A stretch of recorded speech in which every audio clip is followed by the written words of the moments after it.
નમસ્કાર વાલા વિદ્યાર્થી મિત્રો, ઓનલાઈન શિક્ષણની અંદર આપનું હાર્દિક સ્વાગત કરું છું.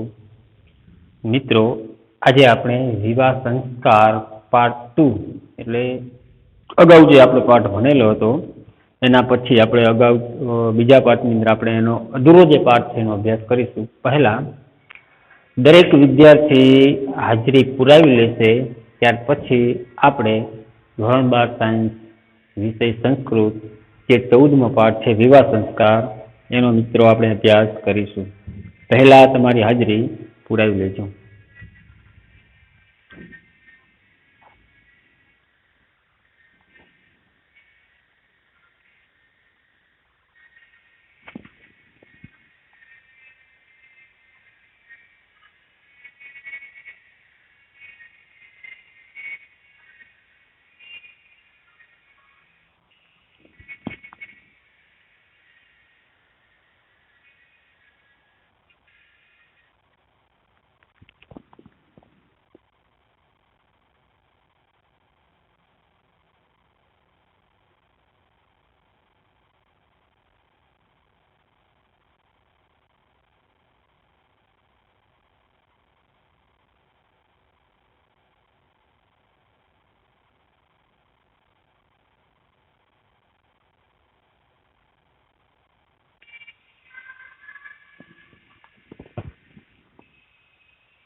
નમસ્કાર મિત્રો, તો જોઈએ 14મો જે પાઠ છે વિવાહ સંસ્કાર એ તરફ મિત્રો આગળ વધીએ. પહેલા તમે તમારી પાસે પાઠ્યપુસ્તક અને સાથે સાથે પેન અથવા તો પેન્સિલ જે હોય એ તમે સાથે રાખી શકો છો. કારણ કોઈ જગ્યાએ લખવાનું થાય અથવા કોઈ જગ્યાએ તમારે અંડરલાઈન કરવાની થાય તો સાથે પેન પેન્સિલ સરળતા રહેશે. તો મિત્રો, આ જે પાઠ છે અત્યારે આપણે 14મો પાઠ જે છે એનો અભ્યાસ કરવાનો છે, અને જે સત્રાંત પરીક્ષા લેવાની છે એ સત્રાંત પરીક્ષામાં આ છેલ્લું ચેપ્ટર છે. અત્યાર સુધી જેટલું ચલાવેલું હોય યુટ્યુબના માધ્યમથી અથવા તો અગાઉ જે આપણે કોર્સ ચલાવેલો છે એ બંને મળીને જેટલું પણ ચલાવેલું હશે એમાંથી બોર્ડના પેપર સ્ટાઇલ મુજબ 100 માર્કનું પૂછાશે. એટલે કે પેપર સ્ટાઇલ મુજબ પૂછાશે, પરંતુ ચેપ્ટર એમાંનું આ છેલ્લું છે. તો હવે અગાઉ આપણે જોયેલું હતું કે વિવાહ સંસ્કાર, ગર્ભધાન સંસ્કારથી માંડીને 16 સંસ્કાર જે છે, અંત્યેષ્ટિ સંસ્કાર અંતિમ જે છે, તો તે બંને વચ્ચેના ગાળામાં જે વિવાહ સંસ્કારનું મહત્વ રહેલું છે, તો એ વિવાહ સંસ્કાર 16 સંસ્કારમાંનો શ્રેષ્ઠ કહેલો છે.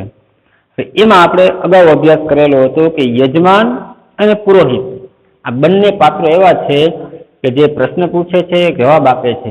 એટલે કે જે યજમાન છે પ્રશ્ન પૂછે છે, પુરોહિત એનો જવાબ આપે છે.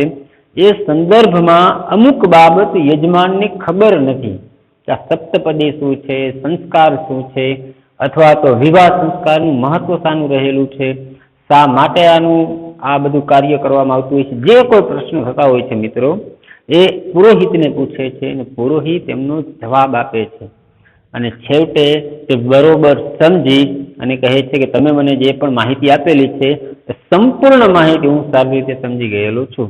એટલે અગાઉના વર્ષો આમ તો આદિ અનંતકાળથી જે ચાલ્યું આવે છે અને અત્યારે પણ જે છે, એટલે વિવાહ સંસ્કાર નહીં પણ કોઈ પણ સંસ્કાર હોય, 16 સંસ્કાર છે આપણા શાસ્ત્રોની અંદર મિત્રો, તો એને સનાતન તરીકે ઓળખવામાં આવે છે.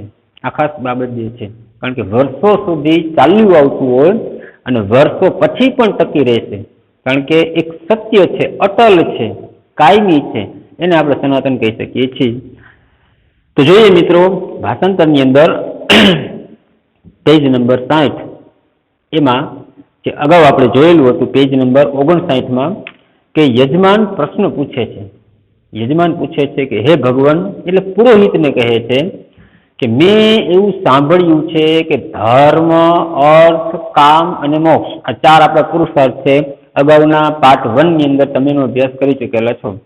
તો જે 4 પુરુષાર્થ છે એ 4 પુરુષાર્થો છે તેમાં શરૂઆતના 3 એટલે કે ધર્મ, અર્થ અને કામ ટોટલ 4 છે, પણ શરૂઆતના 3 તો આ 3 કન્યાયા નેતૃત્વ, કન્યાનું નેતૃત્વ હોય છે, અને ચોથો જે છે એમાં વરનું નેતૃત્વ હોય છે. એટલે કે જે મોક્ષ નામનો ચોથો પુરુષાર્થ છે એમાં કન્યાનું નહીં પરંતુ વરનું મહત્વ રહેલું હોય છે. અહીં સુધી આપણે અભ્યાસ કરેલો હતો. તો હવે આગળ જોઈએ પેજ નંબર 60 કે જેમાં પુરોહિત કહે છે કે આમ એ શબ્દ આપણા માટે નવો છે. આમ એટલે કે હા એવો અર્થ થશે. આમ એટલે હા, આમ એટલે કેરીને સંસ્કૃત શબ્દ છે આમ એટલે હા. એતદ અપી સત્યમ અસ્તિ, એતદ આ અપી પણ સત્યમ અસ્તિ સત્ય છે. હા આ પણ સત્ય છે, તમે જે કહો છો એ પણ સત્ય છે. કારણ કે ધર્મ અર્થ અને કામ સ્ત્રી માટે, કારણ કે 3 ફેરા જે છે આગળ એ ચાલે છે, પાછળ પુરુષ ચાલે છે. તો એ પુરુષાર્થ નામનો ચોથો મોક્ષ નામનો જે છે એ પ્રમાણે છે. 4 ફેરા 4 પુરુષાર્થના મતલબમાં રહેલા છે. તો હા આ પણ સત્ય છે. તો યજમાન કહે છે કેતન કથયંતી, કેટલાક કહે છે. કેટલાક કહે છે ક્યાં પ્રમાણે કહે છે કે યત જે, કેટલાક કહે છે કે જે પ્રદક્ષિણા સપ્ત ભવંતી, પ્રદક્ષિણા એટલે પ્રદક્ષિણા અથવા તો ફેરા, અગાઉ આપણે અર્થ જોઈ ગયા છીએ. અને પ્રદક્ષિણા તમારે ટૂંકનોની અંદર પણ પૂછાય, તો નેક્સ્ટ જ્યારે આવશે ત્યારે હું તમને સમજાવી દઈશ બરોબરથી. તો અહીં છે પ્રદક્ષિણા સપ્ત ભવંતી, 7 હોય છે. ભવ એટલે થવું અથવા હોવું, થાય છે અથવા હોય છે, બેમાંથી અર્થ કોઈ પણ આપણે લખી શકીએ છીએ. તો કેટલાક એવા છે, કેટલાક માણસો એવા છે કે ફેરા તો 7 હોય છે, ફેરા 4 નહીં 7 હોય છે એવું કેટલાય કહે છે. ફરીથી યજમાન કહે છે કેટલાક કહે છે કે પ્રદક્ષિણા એટલે કે ફેરા 7 હોય છે ઇતિ એટલે એમ. તો પુરોહિત કહે છે સંવાદમાં વિવાહ સંસ્કારે પ્રદક્ષિણા તુ ચતસ્ર એવ ભવંતી. વિવાહ સંસ્કારે એટલે વિવાહ સંસ્કારમાં પ્રદક્ષિણા એટલે પ્રદક્ષિણા અથવા તો ફેરા, તુ એટલે તો અવ્યય છે, ચતસ્ર એટલે 4, એવ એટલે જ ભવંતી હોય છે અથવા થાય છે. હવે પુરોહિત એનો જવાબ આપે છે. જ્યારે યજમાને પૂછ્યું કે ઘણા બધા તેમ કહે છે કે જે 7 ફેરા હોય છે, તેનો જવાબ આપતા પુરોહિત કહે છે કે વિવાહ સંસ્કારમાં પ્રદક્ષિણા તો 4 જ હોય છે. વિવાહ સંસ્કારમાં પ્રદક્ષિણા અથવા ફેરા તો 4 જ હોય છે. જે વિવાહ સંસ્કાર નામનો આપણે જે પાઠ ભણીએ છીએ એની સંદર્ભમાં જે સંસ્કાર જે છે એમાં ફેરા તો 4 જ હોય છે. પણ હવે સમજાવે છે કે 7 શું છે તેને. સપ્ત સંખ્યા તું, 7ની સંખ્યા તો, તું એટલે તો સપ્તપદી નામ, સપ્તપદી નામના, સપ્તપદી નામ એકેન, સપ્તપદી નામના એકેન અન્યેન, એક બીજાના, વિધિના વિધિથી, સહ સાથે, સંબંધ અસ્તિ સંબંધ છે. સપ્તપદી શું છે એટલે કે 7 ફેરા જે છે, 7 શબ્દ શા માટે આવેલો છે એના માટે પુરોહિત કહે છે, યજમાનને કહે છે સપ્ત સંખ્યા તો સપ્તપદીના એકબીજાના વિધિની સાથે સંબંધ છે. ફરીથી જોઈએ તો સપ્ત સંખ્યા તો એટલે કે 7ની સંખ્યા તો સપ્તપદીના એકબીજાના વિધિની સાથે સંબંધ છે, એકબીજાની વિધિ છે. હવે એ વિધિ દર્શાવવા જો મિત્રો જોઈએ તો ક્યાં પ્રમાણે છે, એ વિધિ શું છે, 7 વિધિ શું છે, ક્યાં પ્રમાણે છે. 4 ફેરા છે, 7 વિધિ છે, એટલે એને એ થોડુંક કન્ફ્યુઝ, એને મૂંઝવણ ઊભી થાય છે કે આ 7 જે છે, 4 જે છે પુરોહિતને સમજાતું નથી, યજમાનને સમજાતું નથી. તો એ પુરોહિતને ફરી પાછો પ્રશ્ન કરે છે કિમ ઇદમ સપ્તપદી, કિમ એટલે શું, ઇદમ એટલે આ, સપ્તપદી 7 પદી અથવા તો સપ્તપદી એની અર્થ લખીએ ઇતિ એટલે આમ આ સપ્તપદી શું છે. આ સપ્તપદી એના માટે નવો શબ્દ આવેલો છે કે જે અગાઉ જે શબ્દ જે જોયેલા છે એનાથી પરિચિત થાય છે, પણ આ સપ્તપદી શું છે એ એને સમજાતું નથી. એટલે કે એ યજમાન પુરોહિતને પ્રશ્ન પૂછે છે કે આ સપ્તપદી એ શું છે. તો પુરોહિત કહે છે સપ્તાનામ પદાનામ સમાહાર. ધ્યાનથી સાંભળજો, સપ્તાનામ એટલે 7, પદાનામ એટલે પગલા, પગલા અથવા તો ડગલા, પછી સમાહાર એટલે જૂથ, ટોળું, પણ અહીંયા આપણે સમૂહનો અર્થ લઈએ કારણ કે જૂથ ટોળું ન હોય. તો 7 પગલાઓનો સમૂહ.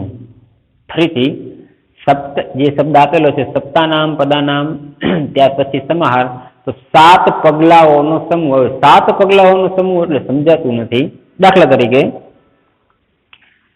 જે પુરુષ અને સ્ત્રી, જે પતિ પત્ની છે, એકી સાથે ચાલે છે. એક ડગલું ભરે છે, ત્યાર પછી બીજું ડગલું ભરે છે, ત્રીજું ડગલું, એમ કરતા કરતા 7 ડગલા ભરે છે. પણ એ બંનેને સાથે રહેવાનું છે.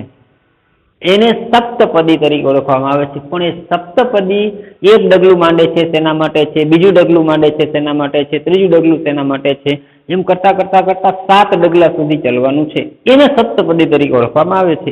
એમ યજમાનને પુરોહિત જણાવતા કહે છે. એટલે કે 7 પગલાઓનો સમૂહ ઇતિ સપ્તપદી, એ સપ્તપદી છે. ઇયમ સપ્તપદી, ઇયમ એટલે આ સપ્તપદી વૈદિકસ્ય વિવાહ વિધે આત્મા. આ સપ્તપદી વૈદિક વિવાહની વિધિમાં આત્મા છે. આત્મા એટલે જેના વગર આપણા શરીરની અંદર જે આત્મા છે, આત્મા નીકળી જાય તો આપણે નીકળી જાય. જો કે તો એ સંદર્ભમાં જોઈએ તો અહીંયા જે કીધેલું છે કે વૈદિક કાળથી, છેક પુરાતત્વ વૈદિક કાળથી, તો વૈદિક કાળથી આ વિવાહ સંસ્કાર જે છે એ સપ્તપદી છે ને, એ એની વિધિની અંદર એક આત્મા સમાન છે.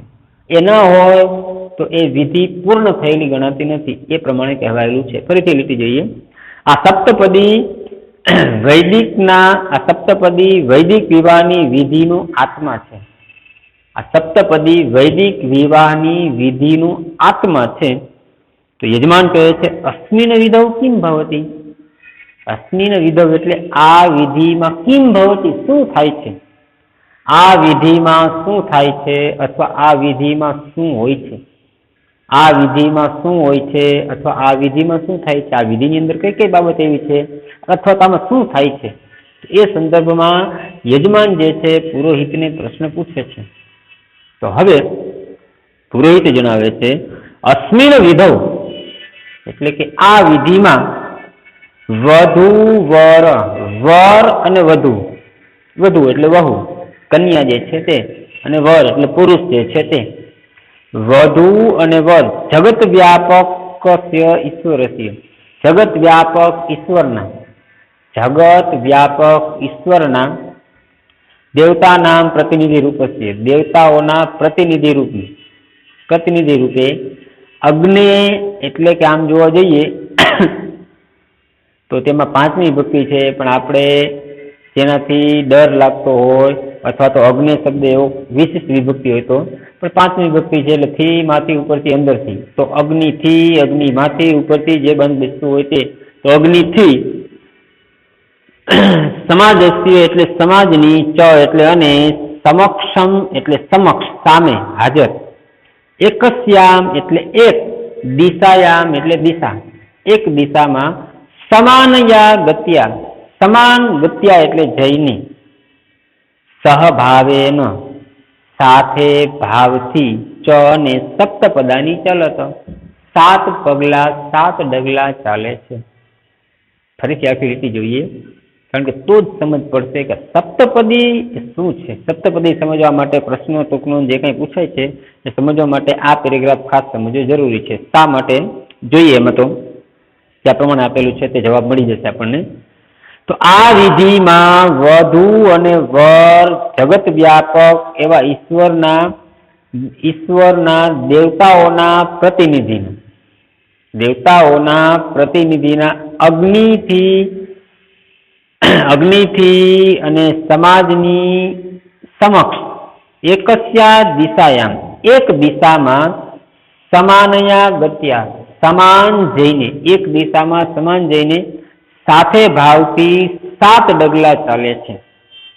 ફરીથી કોની, તો ઈશ્વરની, દેવતાની અને અગ્નિની અને સમાજની, અને અગ્નિની અને સમાજની પણ પ્રતિનિધિ દેવતાઓને સાક્ષી રાખીને, અને એ પ્રમાણે સમાન દિશામાં, કોઈ એક દિશા જે એને નક્કી કરેલી હોય છે એ દિશા તરફ દેવો જાય છે, પરંતુ 7 ડગલા જ ચાલે છે.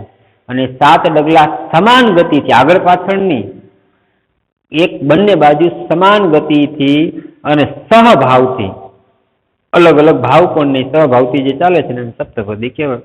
દાખલા તરીકે આપણે આપણી ભાષામાં મિત્રો સમજવું હોય તો જે પતિ પત્ની છે, હમણાં જ મેં તમને વાત કરેલી, બંને સાથે રહે છે, નહીં આગળ પાછળ. જે પ્રદક્ષિણા છે એમાં આગળ પાછળ હોય છે, પણ આમાં સાથે, અને સાથે કોઈ એક દિશા નક્કી કરેલી હોય છે સમાન ભાવથી. એક અગ્નિ છે, અગ્નિની સાક્ષીએ, આમ તો સમાજની સાક્ષીએ ગણાવી શકાય છે, ઈશ્વરની સાક્ષીએ ગણાવી શકાય છે, અને દેવતાઓના પ્રતિનિધિત્વ તરીકેની. તો એ પ્રમાણે 7 પગલા જે ચાલે છે ને એને સપ્તપદી કહેવાય છે. ટૂંકમાં આપણે આપણી રીતે કહેવું હોય તો 7 પગલા સાથે ચાલે છે અને સપ્તપદી કહેવાય. હવે એનું મહત્વ શું છે, ફરીથી લીટી એ પેરેગ્રાફ જોઈએ તો આ વિધિમાં વધુ અને વધુ જગત વ્યાપક ઈશ્વરના દેવતાઓના પ્રતિનિધિ એવા અગ્નિની સમાજની સમક્ષ એક સમાન દિશામાં સમાન ગતિથી અને સહભાવનાથી સાથે 7 ડગલા ચાલે છે, એને સપ્તપદી તરીકે ઓળખાવી શકાય છે. તો યજમાન કહે છે અસ્ય કિમ તાત્પર્ય, આનું શું તાત્પર્ય છે? આવું ન ચાલે તો શું ફેર, એમાં કઈ તકલીફ પડે છે? અસ્ય કિમ તાત્પર્ય, આનું શું તાત્પર્ય છે? તમે એમ કીધું કે આ વિવાહ વિધિનો આત્મા છે અને કદાચ આ ન કરે તો ચાલે છે, એમાં કશો કોઈ પ્રકારનો ફેરફાર થતો નથી, તો પછી આનો મતલબ શું છે? એટલે કહે છે યજમાન અસ્ય કિમ તાત્પર્ય, આનું શું તાત્પર્ય છે અથવા આનો શું અર્થ રહેલો છે એ સંદર્ભમાં. તો હવે પુરોહિત જણાવતા કહે છે, પણ પુરોહિત જણાવતા કહે છે કે જે જવાબ છે તે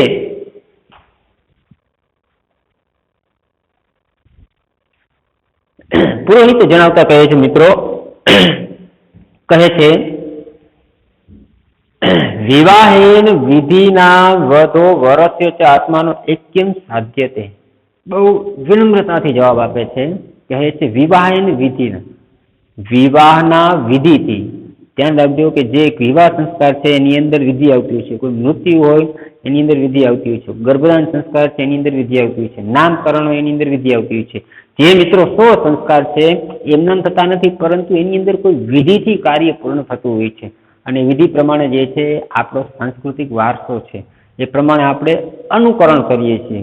આપણે આપણી રીતે કરતા નથી, પણ વર્ષોથી જે ચાલ્યું આવે છે તે. હવે સાંભળજો, એમાં વિવાહેન વિધિના, વિવાહના વિધિથી વધો વરસ્ય ચ, વર અને વધુનો આત્માનો એક્યમ સાધ્યતે, આત્માની એકતા સધાય છે. જોકે દરેક શરીર નહીં પણ દરેક જીવ છે, પછી પશુ છે, પક્ષી છે કે અન્ય કોઈ પણ જીવ છે, દરેક મિત્રો જે જીવ છે એ દરેક જીવની અંદર આત્મા રહેલો છે. અને દરેક જીવની અંદર જો મિત્રો આત્મા રહેલો છે તો હવે આપણે એને આત્માવશ છે એવું કહી શકીએ છીએ. આત્મા છે તો જીવિત છે, નિર્જીવ વસ્તુમાં આત્મા હોતો નથી. બહુ જબરજસ્ત જવાબ છે, સાંભળજો મિત્રો. વિવાહના વિધિથી વર અને વધુનો આત્માની એક્ય સાધ્ય એટલે એક થાય છે. એક થાય છે એટલે આત્મા એક થાય એટલે વિચાર, લાગણી, ભાવ, રજૂઆત, સુખ દુઃખ જે પણ કાંઈ છે ને એ બધું સમાન હોય છે. એકાબીજાની જે ભાવનાથી જે છે કે મારી અંદર જે વૃત્તિ છે તમારી અંદર કદાચ ન પણ હોય, મારી અંદર જે ભાવના રહેલી છે તમારી અંદર ન પણ હોય, તો જે સમાન ભાવનાથી, સમાન વિચારોથી, સમાન જે કાંઈ બાબત મળે છે એવું કહી શકીએ છીએ કે આત્મા એક થયેલો છે. એટલે બંનેનો આત્મા. એ પ્રમાણે જો વિવાહની વિધિ કરવામાં આવે છે મિત્રો, તો વર અને વધુની આત્માની એકતા સધાય છે, એક બને છે. અર્થાત એટલે કે કદાચ ખબર ન પડી એટલે કે શરીરે ભિન્ન, શરીરથી ભિન્ન, કારણ કે 2 અંગ છે, એક સ્ત્રી છે અને એક પુરુષ છે. તો શરીરે ભિન્ન, શરીરથી ભિન્ન આપી એટલે પણ શરીરથી ભિન્ન પણ વધુ વર આત્માના, વર અને વધુના આત્માથી એકત્વમ ભજત, એકને પામે છે. એટલે આત્મા એકને પામે છે, આત્મા એક બની જાય છે. ફરીથી એટલે કે શરીરથી ભિન્ન પણ વર અને વધુની આત્મા એકને પામે છે, વર અને વધુની આત્મા એકને પામે છે. તો હવે આત્માનમ એક્યત્વાત ઉભયો, આત્માના એકતાથી, ઉભયો એટલે બંનેનું, કદાચ આમ તો જૂનો શબ્દ છે,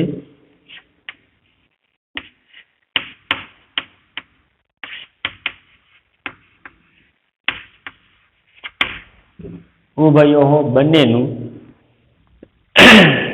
ગમનસ્ય એટલે જવાની ષષ્ઠી વિભક્તિ છે, દિશા એટલે દિશા, જે ઉત્તર, દક્ષિણ, પૂર્વ, પશ્ચિમ, ઈશાન, અગ્નિ, નૈઋત્ય, વાયવ્ય, ઉપર આકાશ છે, નીચે ધરતી છે, 10 દિશાઓ જે છે તે.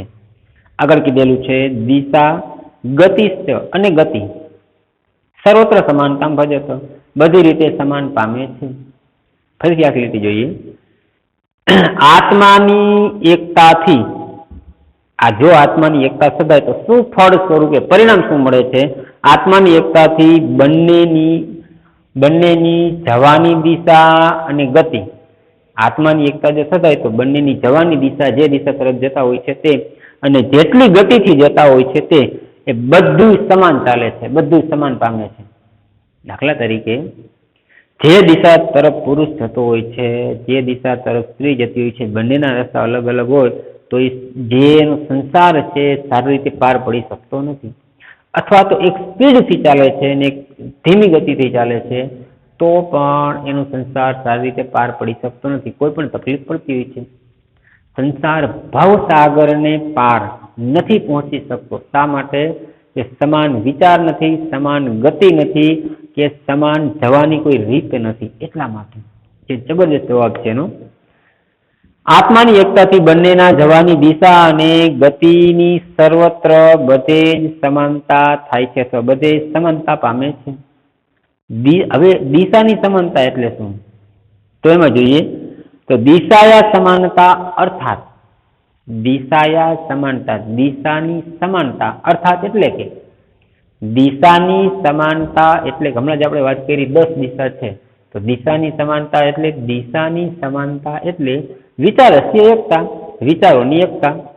જો દિશાની સમાનતા હોય તો એનો અર્થ એવો લેવાનો છે કે વિચારોની એકતા, વિચાર મનમાં એક હોય એકાબીજાને, તો કોઈ દિવસ ઈર્ષા, રાગ, અદેખાય, જે પણ આપણા શત્રુઓ છે, કામ, ક્રોધ, લોભ, મોહ, જે કાંઈ પણ, એની સમાનતા જોવા મળે છે. જો વિચારોની સમાનતા હોય તો આ વિધિ કરવામાં આવે છે તો વિચારોની સમાનતા રહે છે બંનેમાં, કારણ કે બંનેને પોતાનું જીવન જે છે સાથે વિતાવવાનું છે, એટલા માટે. અલગ અલગ હોય તો કોઈ પ્રશ્ન નથી, પણ સાથે વિતાવવાનું છે માટે વિધિની જરૂર પડે છે. આગળ ગતે સમાનતા અર્થાત ગતિની સમાનતા એટલે કે, ગતિની સમાનતા એટલે કે ગતિની સમાનતા હોય મિત્રો તો એમાં સમાનમ સહભાગિત્વ, સમાનમ સહભાગિત્વ, સમાન સહભાગીપણું, સમાન સહભાગીપણું. પછી કોઈ પણ કામ હોય તો ભલે કોઈ પણ બાબત છે એમાં સમાન હક લાગે, કામમાં પણ સમાન લાગે છે, કોઈ પણ બાબતની અંદર. તો એમાં એકમાં ઓછું, એકમાં વધારે, એકમાં જાજુ કે એ કંઈ જોવા મળતું નથી, પરંતુ સમાન સહભાગીપણું. આપણે કોઈ વસ્તુનો ભાગ કરીએ છીએ, વહેંચીએ છીએ, તો જે બધાને સમાન આપવામાં આવે છે તો દરેકનો હક સમાન લાગે છે. એમાં ખાસ કરીને અહીંયા વર અને વધુ માટે વપરાયેલું છે, તો બંને માટે સમાન હોવું જોઈએ. ફરીથી તો ગતિની સમાનતા એટલે કે ઉદ્યોગે સમાન સહભાગીપણું, ઉદ્યોગમાં સમાન સહભાગીપણું. ઉદ્યોગ એટલે જે કામ છે, જે રોજગારી છે, જે પણ કાંઈ છે, તો દરેકમાં એનો હક લાગે છે. ગતિ એટલે ઉદ્યોગમાં સમાનતા, અને દિશા એટલે કે વિચારોની એકતા. આ બે બાબત જે છે તે. ત્યાર પછી આગળ વધુ વર યદા, વધુ વર જ્યારે સમાન એવ વિચારયત, સમાન જ વિચારે છે. વધુ વર જ્યારે સમાન જ વિચારે છે, સમાન ઉદ્યોગો કરું તો સમાન ઉદ્યોગ કરે છે, સમાન વિચારે છે. દાખલા તરીકે વર અને વધુ છે સમાન વિચારે છે અને સમાન ઉદ્યોગ કરે છે. તદા તૌ ત્યારે તે બંને ગૃહસ્થાશ્રમ હશે, ગૃહસ્થાશ્રમના લક્ષ્યમ અવશ્યમેવ પ્રાપ્નુત, ગૃહસ્થાશ્રમના લક્ષ્યને ચોક્કસ પ્રાપ્ત કરે છે અથવા અવશ્ય પ્રાપ્ત કરે છે. પ્રાપ્નુત પ્રાપ્ત કરે છે. ત્યારે જો વિચારોની સમાનતા હોય અને ઉદ્યોગોમાં સમાનતા હોય તો એ બંને વર અને વધુ જે છે ગૃહસ્થાશ્રમના આપણે અગાઉ લખાવેલા હતા પ્રથમ પાઠની અંદર, કે જે 4 એના ભાગ જે છે ગૃહસ્થાશ્રમના 4 આશ્રમ કહેવાયેલા છે. એમાં બ્રહ્મચર્યાશ્રમ, ત્યાર પછી ગૃહસ્થાશ્રમ, વાનપ્રસ્થાશ્રમ અને સંન્યાસાશ્રમ. એમાં જે બીજું છે એ સૌથી શ્રેષ્ઠ છે, એમાં કીધેલું છે ગૃહસ્થાશ્રમનું લક્ષ્ય ચોક્કસ પ્રાપ્ત કરે છે. એટલે ગૃહસ્થાશ્રમનું એટલે સૌથી એ શ્રેષ્ઠ છે. તો ગૃહસ્થની અંદર તે ઉઠવાઈ જાય છે અથવા પોરવાઈ જાય છે. એ સંદર્ભે આનું આ વિધિનું મહત્વ છે અને બરોબર સારી રીતે સમજાવેલું છે પુરોહિતે, જેથી કરીને યજમાનને ખરેખર એ ગળે ઉતરી પણ જાય છે. તો હવે મિત્રો જે પેરેગ્રાફ આપણે ચલાવેલો છે ફરીથી એક વખત નજર નાખી દઈએ ભાષાંતરમાં. તો યજમાન કહે છે યસ્ય કિમ તાત્પર્ય, આનું શું તાત્પર્ય છે? તો પુરોહિત કહે છે વિવાહના વિધિથી વર અને વધુના આત્માની એકતા સધાય છે. એટલે કે શરીરથી ભિન્ન પણ વધુ અને વરના આત્માને એકતાને પામે છે. તો આત્માનમ એકત્વાત, આત્માના એકતાથી બંનેની જવાની દિશા અને ગતિની બધે સમાનતા પામે છે અથવા બધે સમાનતા હોય છે. આગળ દિશાય સમાનતા, અર્થાત દિશાની સમાનતા એટલે વિચારોની એકતા, અને ગતિની સમાનતા એટલે ઉદ્યોગોમાં સમાન સહભાગીપણું. આગળ વર વધુ જ્યારે સમાન જ વિચારે છે અને સમાન જ ઉદ્યોગ કરે છે ત્યારે તે બંને ગૃહસ્થાશ્રમના લક્ષ્યને ચોક્કસ પ્રાપ્ત કરે છે.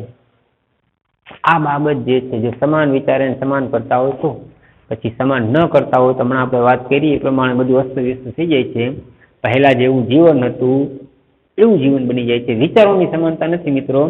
ત્યાં કોઈ પણ, માત્ર માણસ નહીં, કોઈ પશુ પક્ષી, કોઈ પણ જે તમે પશુ પક્ષી પાળતું પ્રાણી છે, જો તમે એની સાથે મેચ નહીં થાવ, એની સાથે તમે એ પ્રમાણે જેને જોઈએ છે એ નહીં આપણે કરીએ તો તે ત્યાંથી નીકળી જશે. અથવા જે આપણને લાગુ પડે છે મનુષ્યમાં, જે વિચારોની એકતા, પિતા પુત્ર હોય અથવા ભાઈ ભાઈ હોય, પતિ પત્ની હોય કે પછી કોઈ પણ સંબંધ છે, જો એમાં સમાનતા નથી જોવા મળતી તો આ ઇતિહાસ બની ગયા છે. હાલમાં પણ એવા દાખલા બનતા હોય છે કે જે સગા ભાઈઓ હોય એ અલગ અલગ રહેતા હોય છે, માત્ર ને માત્ર વિચારોની સમાનતા નથી. પણ અહીં આપણે વાત છે કે જે પતિ પત્નીની વાત છે કે જે વિવાહ સંસ્કારની અંદર જે વિધિ છે એ સપ્તપદી શા માટે કહેલું છે? એ સપ્તપદીના જે વિધિથી જે કાર્ય થતું હોય છે એવું શા માટે કહેલું છે? તો એમાં આ એક કારણ જે છે, આત્માની એકતા સધાય છે, વિચારોની અને ત્યાર પછી સમાન ગતિની, જે એટલે કે વિચારોની અને ઉદ્યોગમાં સમાનતા પણ જે દર્શાવાય છે તે બાબતે રહેલું છે. તો હવે યજમાન કહે છે ગૃહસ્થાશ્રમસ્ય કિમ લક્ષણમ, ગૃહસ્થાશ્રમનું એવું તો શું લક્ષણ છે? આ ગૃહસ્થાશ્રમનું શું લક્ષ્ય છે?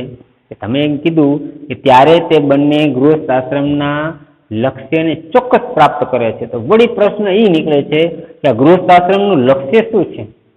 તો ગૃહસ્થાશ્રમનું લક્ષ્ય કેવું છે એ સંદર્ભમાં સપ્તપદ્યામ યાની સપ્તપદાની જે જણાવતા કહે છે, પરંતુ સપ્તપદ્યામ યાની સપ્તપદાની, સપ્તપદ્યામ એટલે કે 7 પદ્યોમાં, 7 ડગલાઓમાં, યાની સપ્તપદાની 7 ડગલા, સંતિ એટલે છે, તાની એક એક લક્ષ્ય સૂચવંતી, તે એક એક લક્ષ્ય સૂચવે છે. હવે કયા પ્રમાણે લક્ષ્ય સૂચવે છે તો જોઈએ. ઈમ વિધિમ કુર્વન, આમાં વિધિ કરતા, આમાં વિધિ કરતા, તો કયા પ્રમાણે વિધિ કરતા કહે છે? પરંતુ એ જે 7 શબ્દ જે છે એ 7 શબ્દ પહેલા તમને થોડીક માહિતી જે છે આપી દઉં છું, કારણ કે તમારે જે ટૂંકનોંધ છે અથવા તો જે પ્રશ્ન જે છે એ પ્રશ્ન જેટલા ચેપ્ટર આપણે ચાલશે મિત્રો, એ ચેપ્ટરના સંદર્ભમાં હું તમને ટીક કરાવીશ અને એ તમારે બોર્ડની પરીક્ષામાં ખાસ છે. જો કે બીજા વાંચન કરવાના છે, પણ એ તમારે અગાઉ આપણે કીધેલું છે કે બુક બનાવવાની છે. તો એ બુક તમે અત્યારે આ પાઠ પૂર્ણ થશે, આ સિલેબસ અત્યારે આપણે સત્રાંત પરીક્ષા સુધીનો છે. તો હવે એ જે પણ પાઠ છે કે જે પણ કંઈ બાબત છે, ભાષાંતર છે, તો હું કહું એટલે બુક સાથે રાખજો, એટલે કમ્પ્લીટ રાખજો, જેથી કરીને કોઈ એવો સમય આવે અને હું સમય આપીશ અઠવાડિયા 10 દિવસનો વધીને, તો તો ત્યાં સુધીમાં બધું કમ્પ્લીટ રાખજો. એટલે કે આ બધું હું ચેક કરીશ, રિલેશન કયો, પાકી બુક કયો જે છે તે. તો આમાં જે પ્રશ્ન છે, પ્રશ્ન પણ તમને બનાવતા આવડી જશે, જવાબ પણ બરોબર જો સારી રીતે સમજો ને તો, નહીંતર પછી એની અંદર જે છે કદાચ કથા વસ્તુને આધીન અથવા તો વાંચવા ખાતર એ પ્રમાણે નહીં. એક વખત બરોબર નિરીક્ષણ કરીને જોશો તો હું માનું છું કે સરળતાથી તમે એનો જવાબ મૌલિકતાથી લખી શકશો. કદાચ તમારી પાસે કોઈ પણ સાહિત્ય નથી તો પણ. તો મિત્રો જે છે તે અત્યારે યજમાન કહે છે ગૃહસ્થાશ્રમસ્ય કિમ લક્ષ્યમ. આગળ આપણે વધીએ તો ગૃહસ્થાશ્રમનું કયું લક્ષ્ય છે? કારણ કે પુરોહિતે જે વાત કરેલી હતી ત્યારે તે બંને ગૃહસ્થાશ્રમના લક્ષ્યને ચોક્કસ પ્રાપ્ત કરે છે. તો ગૃહસ્થાશ્રમનું ચોક્કસ લક્ષ્ય કયું છે? તો ગૃહસ્થાશ્રમનું લક્ષ્ય કયું છે તેના જવાબમાં પુરોહિત કહે છે જે 7 બાબત જે છે એ આપણે નેક્સ્ટ વિડીયોની અંદર જોશું. અને ત્યાર પછી સ્વાધ્યાયનો પણ પરિચય કરવાનો છે. એટલા માટે જે 14મો પાઠ છે એ પાર્ટ 3 ની અંદર આપણે નેક્સ્ટ વિડીયોમાં મળીશું.